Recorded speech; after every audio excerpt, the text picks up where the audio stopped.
How's it going, guys? Whoa. This is one squeaky chair. How's it going, guys? It's Steve here from CG Geek with a video that I'm really excited to share with you guys, and that's going to be an in-depth look at what the Prorender engine from AMD is becoming. So if you didn't know, the Prorender is a free render engine from AMD, and it's actually being developed by some of the same members that worked on Pixar's RenderMan render engine. So there's some really talented people working on this engine, and it's come a long way over the months, and it continues to get better and continues to have bug fixes and stuff coming out. You might remember I did a video about 8 months ago or so now on how to use the render engine back then when it was just out. Well, now I'm happy to say that it's been updated quite a bit since then. It's come a long way and it continues to get better. And with the recent updates, it now has support for volumetrics, adaptive subdivisions. It has a denoising feature as well as a greatly improved Uber shader that I'm really excited to share with you guys. So here's a few scenes that I converted myself over to the Radeon Prorender. These are not created by myself though. They were downloaded from BlendSwap and Sketchfab. There'll be links down in the description if you guys want to download these models as well. But yeah, I converted these over to Radeon Pro, and you can see how cool it's looking right off the bat, getting some really cool looking results. So if you guys are interested in creating some materials like that and rendering some awesome stuff, stick around for the rest of the video.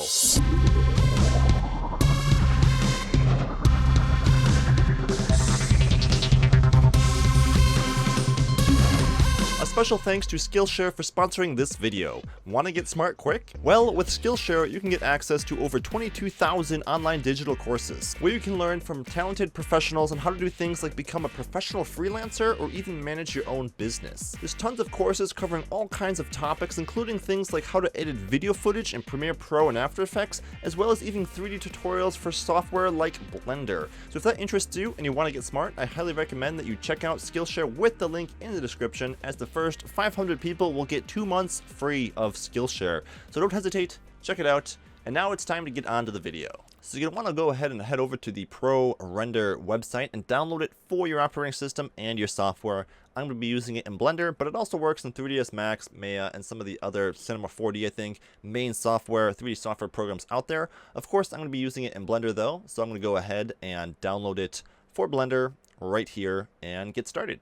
Okay, so after you've installed the Prorender for your system, you can go ahead and restart Blender then. And now we're going to jump in and switch to the Prorender engine. Up in the top here, we'll choose the Radeon Prorender. Now I'm going to give you guys a quick look at some of the new features and settings that you have with the Prorender. And also, you guys can see this. Aha, I fixed it. I will no longer be covering your settings. I heard your cries, and I will no longer be covering the settings with my face because I have a blank box here. You're welcome. Okay, so jumping into the Pro settings now, just in the render settings first off, I want to show you guys, you have, if I scroll down a little bit here, you have first of all, your render devices. Just like cycles, you can choose which hardware you want to render on. If you want to render CPU, GPU, or CPU and GPU, so you can do that. You can also render with AMD cards and NVIDIA cards. As you can see here, my GTX 1080 Ti's are also showing up alongside with the Pro Duo card and the WX 9100 here. So you can render NVIDIA and AMD. Just note that AMD cards do work a little bit better and are a little bit more supported for the Prorender. And in my test, I noticed that the 1080 Ti renders pretty similar to the 9100, but you do get a lot more VRAM with the 9100 with 16 gigabytes. Okay. So scrolling down then, we have our preview settings. This is basically the same as the render settings, but for the viewport when you're previewing stuff here. And then you can set the sample count and stuff as well here. And then you also have a few options for the motion blur and the depth of field for kind of changing some of those settings if you want to see those in the viewport to kind of control how fast the viewport renders. And then you have your final render sampling count here, your render quality, like the diffuse passes or the bounces, the number of bounces and stuff in your scene, how many times the light will bounce, etc., just like cycles. And yeah, then some motion blur and depth of field settings there as well. And that's pretty much it. So they moved some of the settings and got rid of a few of the unnecessary settings that you might have noticed from the previous video I did about 6 months ago. And now, actually, for like the color management, the Prorender works just like Cycles does off of the Filmic color management. So if you go into the worlds or the scene settings here, I should say, under color management, you now can just use Filmic and then do all your color correcting right here and get some of the best looking results with the Filmic render color management, I should say. And then in the world settings, you can set up a sun and sky map or just an HDR like I recommend doing. You can just switch to the IBL map and go ahead and open up an HDR here. Let me do that real quick so you guys can see what I'm talking about. And once your HDR is loaded, you can also control the rotation and stuff here. If I switch to rendered viewport, you'll see the HDR in the background now. There you can see the HDR working in the background now.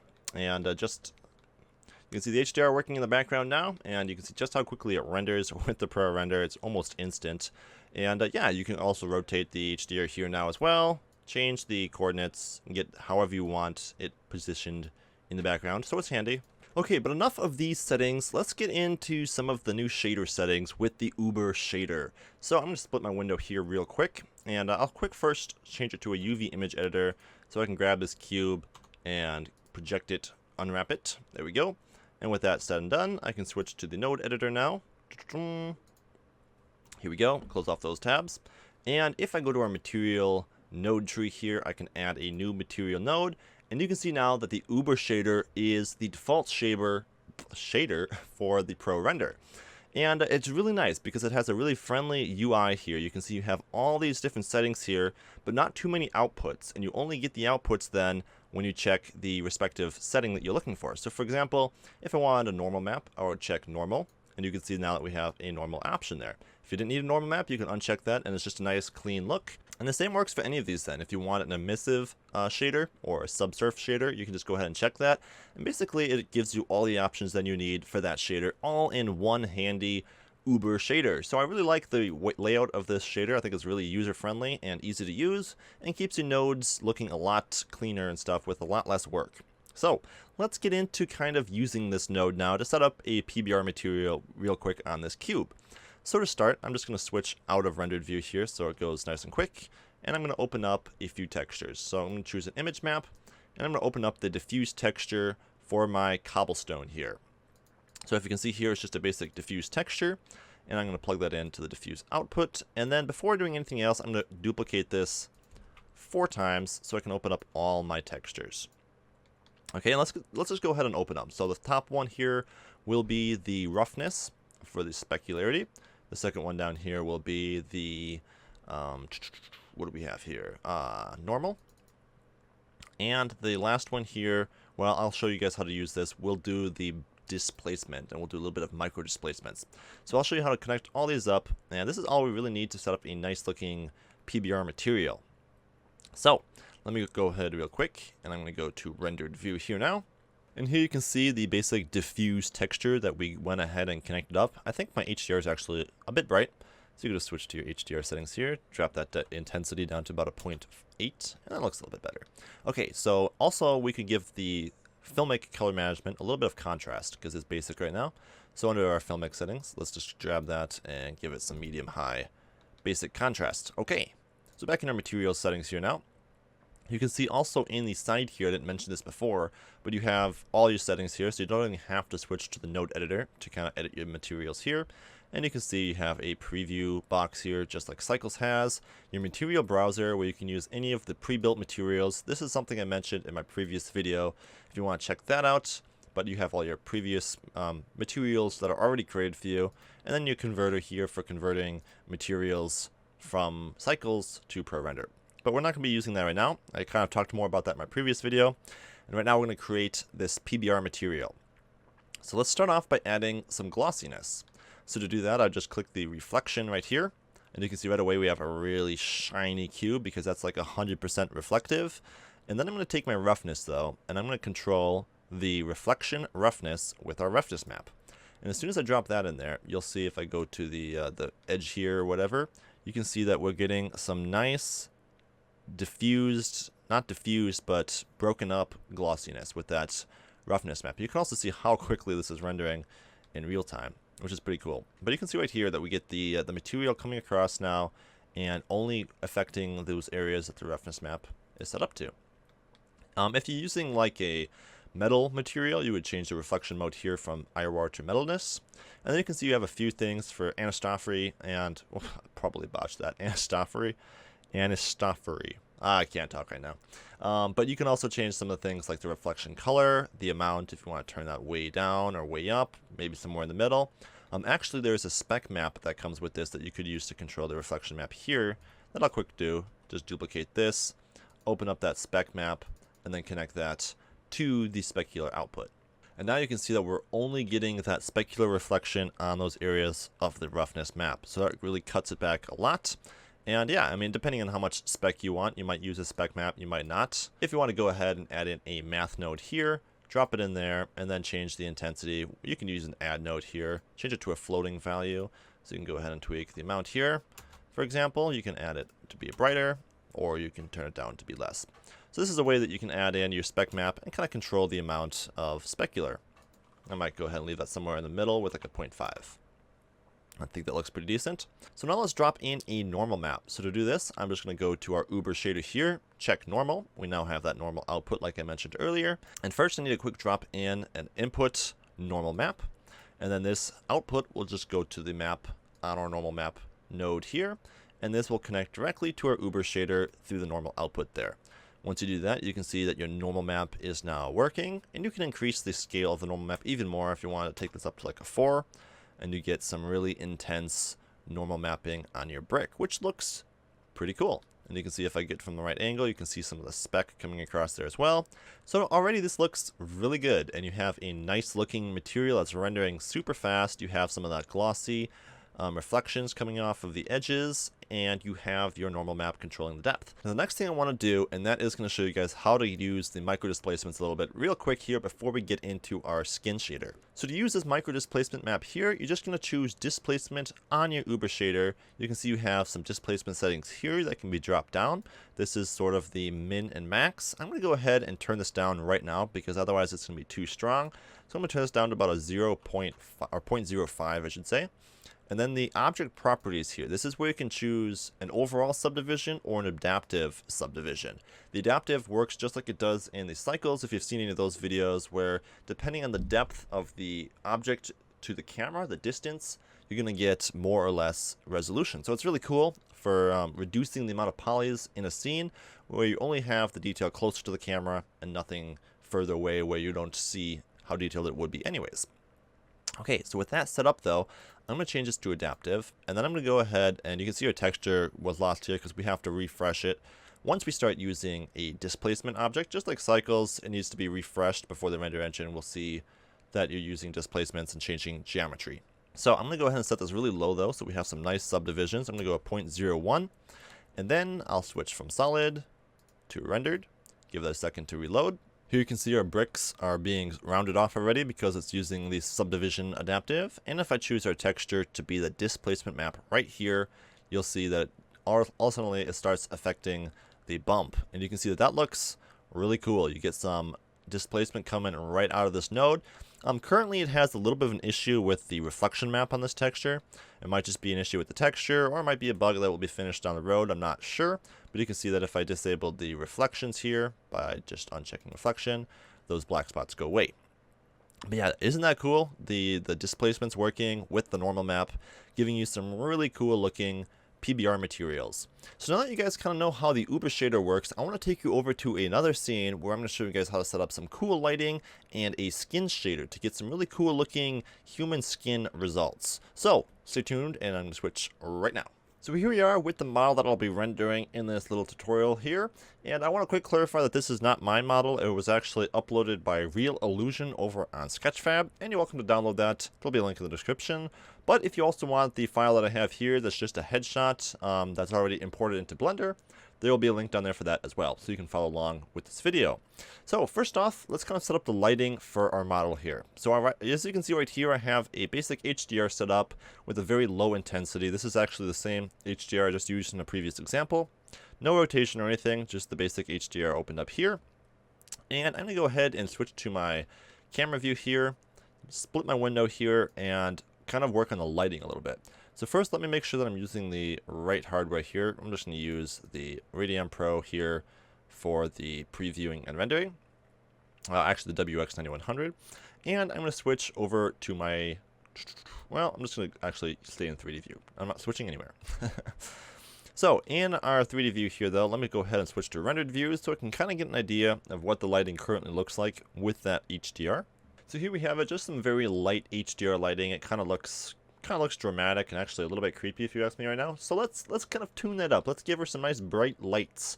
So coming over the shoulder here, I want to add a blue light. It kind of gives it some nice edge lighting, makes her stand out from the background, and also looks cool. So why not? I'm going to place my cursor over in that area, go Shift A and add in a lamp, an area lamp.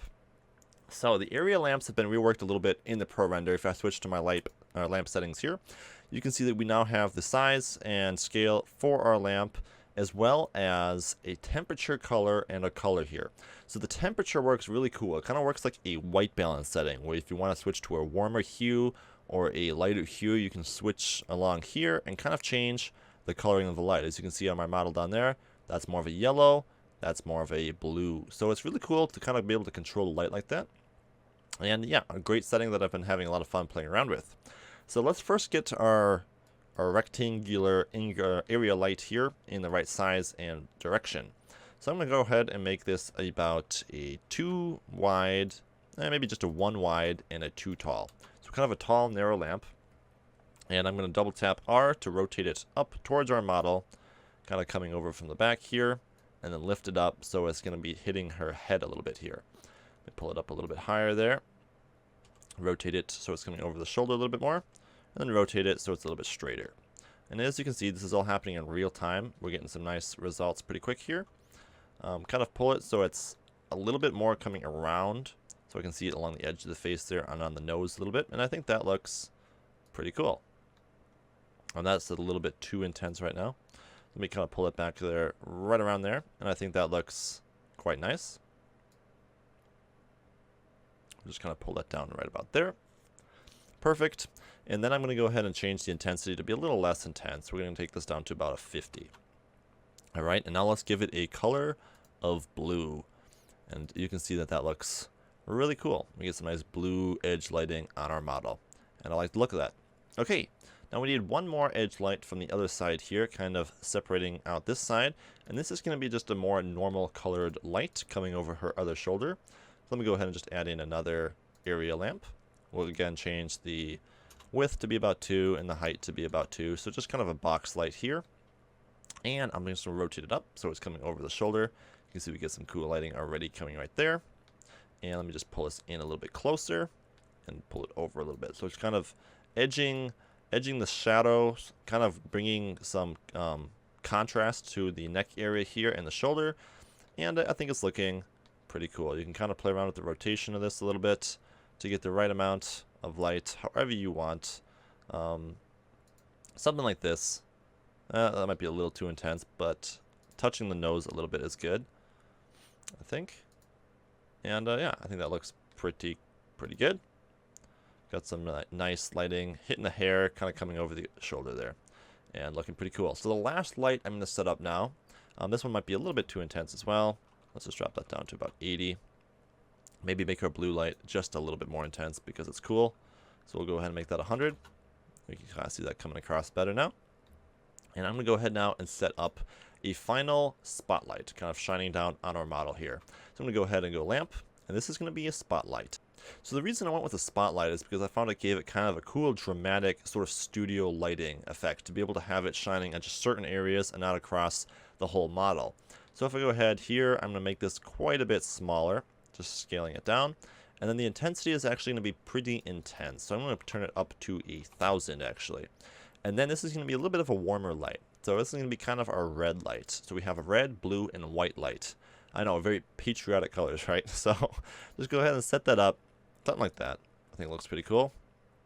And then, yeah, we'll pull it over, kind of coming like right over our camera, I would say. And then rotate it so it's hitting our model straight on. Now right now you can see that's kind of too much overall lighting. So I'm going to take the angle fall off and bring it down to about a 35. And that makes it just more of a tighter beam. If you imagine like a flashlight, it's going to be a smaller beam, not as widespread. And then the fall off I found looked better to kind of, this is basically how sharp the fall off is between light and no light. And I found this looked good going to about a 0.5. So with that set up there, let's kind of rotate our light, and you can see that now you can kind of control the light and have it hitting areas and not other areas, which is really cool. And I'm just going to kind of set this up so it's hitting the edge of her and not her whole body. So you have some shadows here and then some bright spots. I just thought that looked pretty cool. Let's pull it in and then pull it over a little bit. And then just kind of play around with it, pulling it back until we kind of get that. So it's kind of hitting the shoulder and the head a little bit, but not too much. Maybe taking this down to about a 30, so it's not quite as big still. And then just kind of placing it right in there, pulling it down a bit. And yeah, I thought that looked pretty cool, right about there. Kind of some dramatic lighting. All right, so that will do it for the lighting. And now it's time to kind of focus on the materials. So you can see already our model's looking quite a bit better. And now let's get some of those materials working. Alright, so obviously we'll probably want to start with the hair or the skin shader. I'm just going to go ahead and switch over here to our node editor. Let's close that off and let's choose the material nodes right there. And as you can see, it's just a basic Uber shader right now. And if I switch to the material tab, you can see we have all of our different materials here, and they're all just basic Uber shaders right now. So let's start with the head skin color right here. And I'm just going to go ahead and open up that diffuse map. So I'm going to go Shift A, and in a texture, an image map, open, and I'm going to open the texture right here. So these textures, again, will be included with the model if you download it. And you just want to unpack them all into a folder.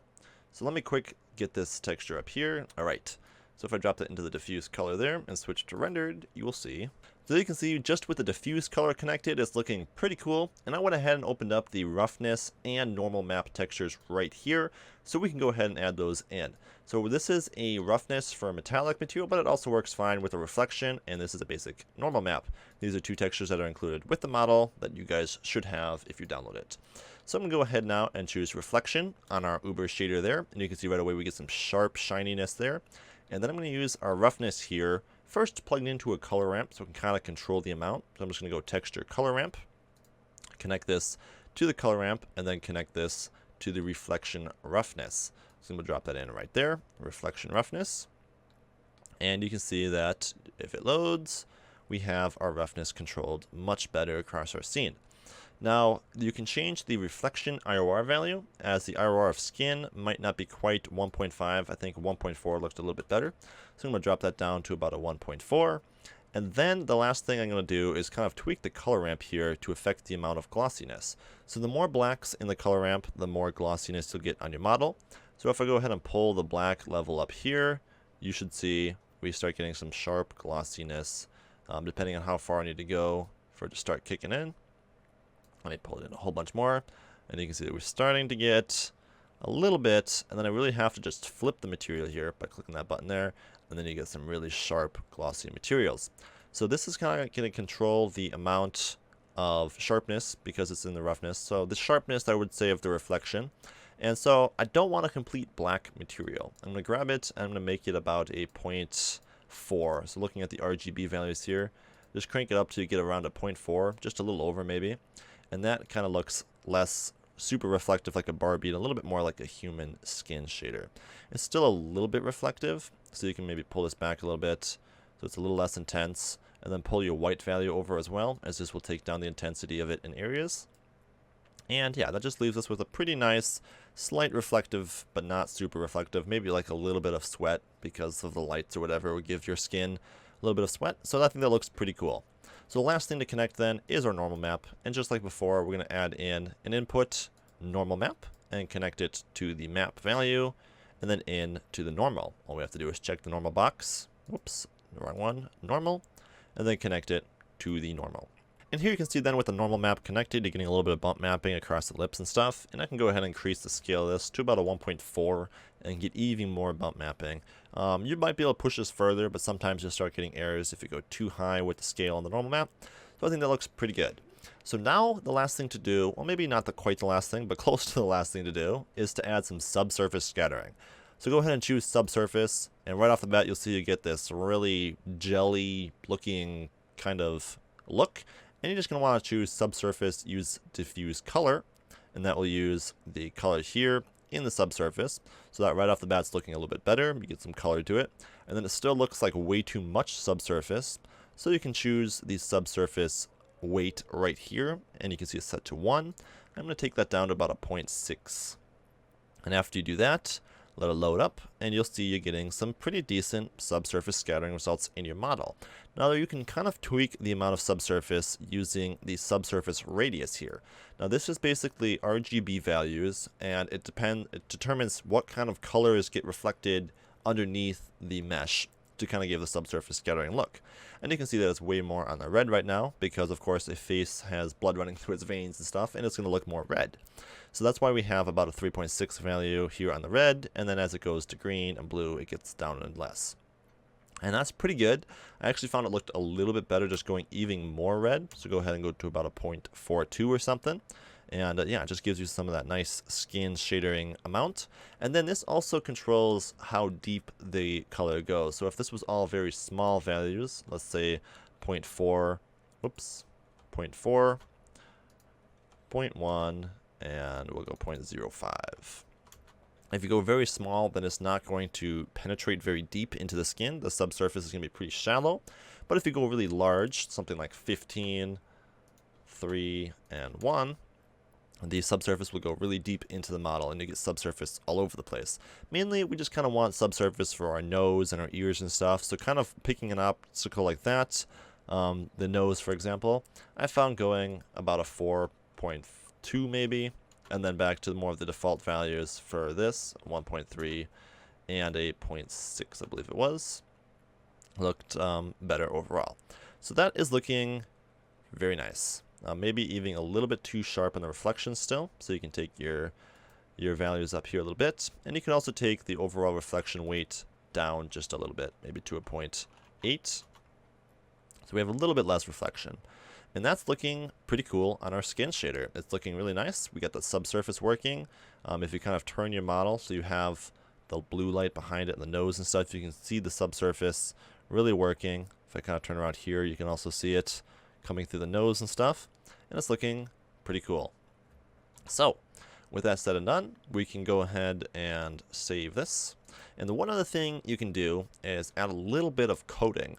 Now this is usually kind of used for like a wood surface or something where it adds like a glossy coating. It's basically another level of glossy, but it's more of a reflective coating. But you can also use this on a skin shader if you want to give a little bit of the look of like makeup, or again maybe sweat or something on their face. You can see if I choose it right now, we get a really sharp coating reflection on it.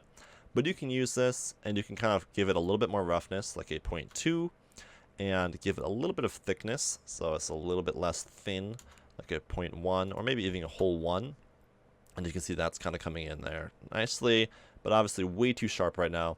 So if you're going to use this, I recommend taking the coating weight way down to about a 0.06 or something, under the value of a 0.1. And so you get just a little bit of that sort of on the brow and stuff, like maybe there's a little bit of sweat on the body, and I think it looks pretty cool. So maybe just leave a little bit of the coating on like that, and you're ready to move on. So that's looking pretty cool, and let's just go ahead and copy our skin shader here now over to our body material. I'm just going to go Control-C with everything selected, jump over to our body material here.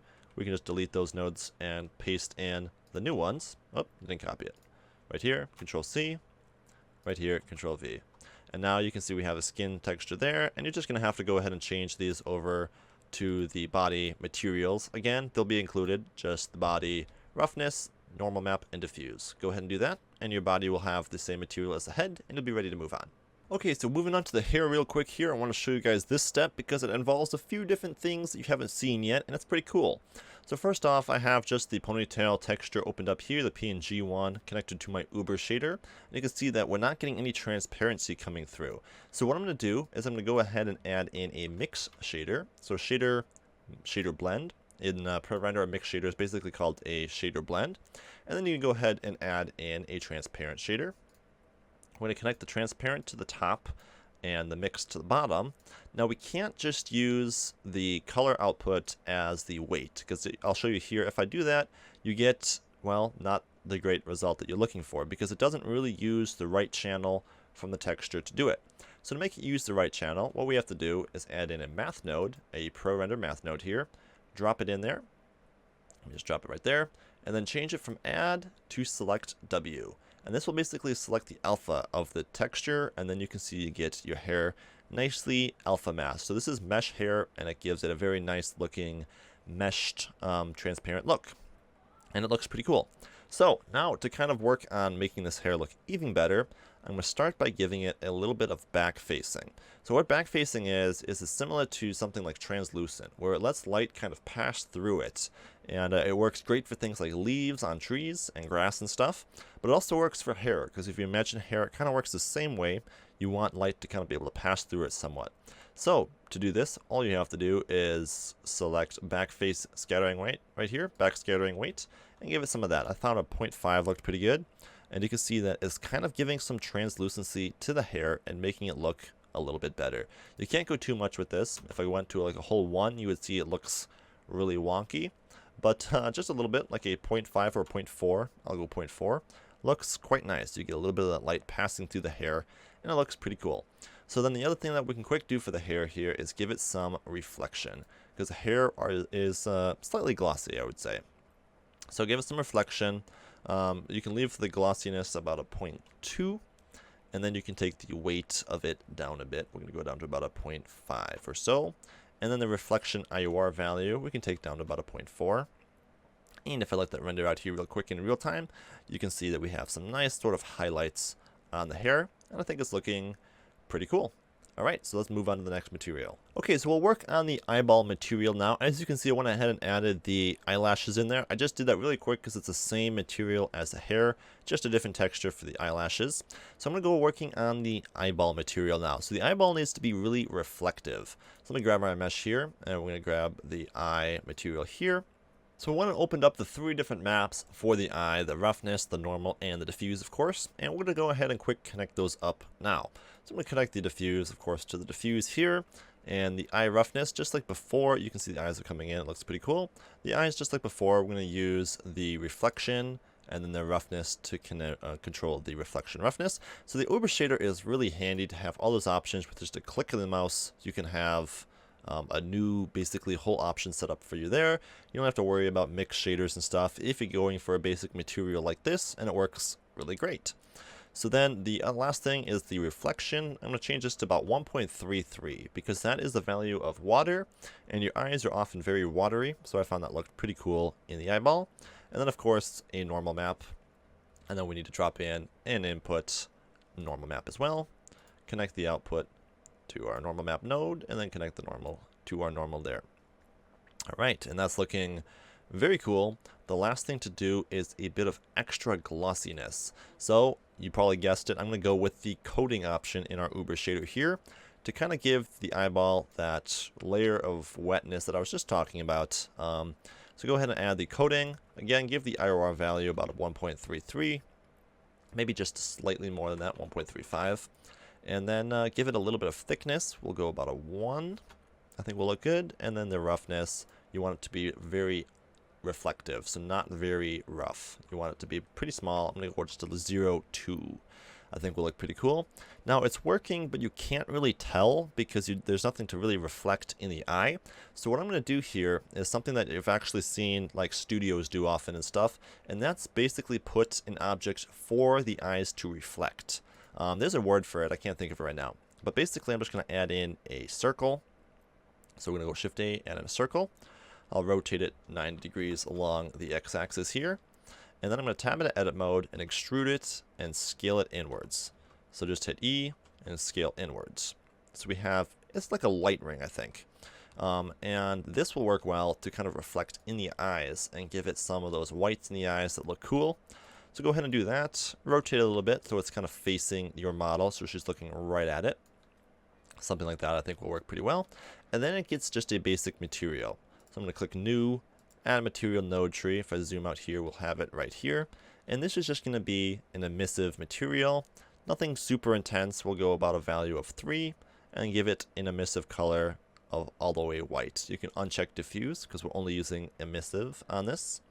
And if I go to camera view here now, pull this in a little tighter. We can save our project real quick. And if I switch to rendered view, you should see that disk reflecting in our eyes, giving it a nice look. Okay, and there you have it. You can see that I went ahead and enabled double-sided on the emission shader for that sphere in the eyes, and then I dropped in a backdrop, just a basic image on a plane, nothing fancy. But you can see that you get some of those reflections now in the eyes, and the background just looks a little bit more interesting. and you have pretty much a portrait right here. You might want to make your main spotlight just a little bit brighter here maybe. You can take it up from 1,000 to maybe 1,500, and you can get even more kind of cool lighting on that. I'm going to give my base skin material here just a little bit more subsurface, as it seems like it could use even more, but that's going to pretty much do it, guys. A real-time render. This is 100% just the Pro Render. We're not even doing any sort of after compositing or anything. 100% Blender, and the render Pro Render. You can change it to high contrast here, and you get even some cooler looking colors popping there. But that's going to do it, guys, for this kind of in-depth tutorial overview of what the Pro Render has kind of grown to be. It's a really cool piece of software that keeps getting better, so I'm definitely keeping my eye on it and enjoy using it from time to time right now. Compared to Cycles, I would say speed-wise it's pretty similar, but there is definitely some features that are there and some that are coming that I've heard for Pro Render that will be kind of unique to Pro Render, and definitely some exciting things to keep your eye out for in the future. If you guys want to get smarter, go ahead and use that link in the description for Skillshare. Thank you very much for sponsoring this video, and if you guys enjoyed the video, leave a thumbs up. If you didn't, leave a thumbs down, leave a comment with your thoughts, and I will see you guys in the next video. Bye-bye!